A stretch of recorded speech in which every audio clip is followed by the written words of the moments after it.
কবরে আযাব হয়। যদি আপনারা বুঝতে চান, প্রমাণ চান, যাদের আব্বা মারা গেছে, যাদের মা মারা গেছে, বাড়ি যাবেন, বাড়ি যাইয়া কবরের পাশে একটা গরু বানবেন, একটা ছাগল বানবেন, বাদিয়া ভালো খাবার দিবেন, বাদিয়া খাবার দিয়ে আড়ালে দাঁড়ায় থাকবেন।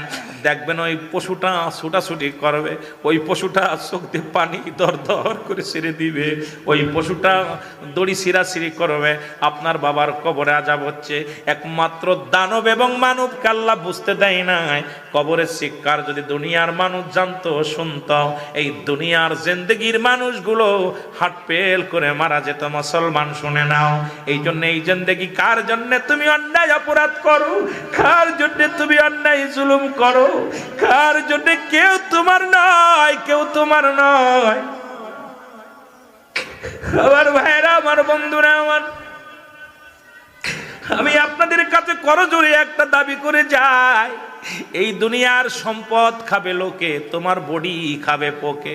আমি পিরাইটা ওয়াজের মধ্যে বলি, সম্পদ রেখে গেলাম, এটা খাবে ছেলে মেয়ে, এটা খাবে প্রতিবেশী, এটা খাবে রাষ্ট্র, কিন্তু আপনি আমল যদি না করে যান, আপনার দেহটা খাবে পোকে।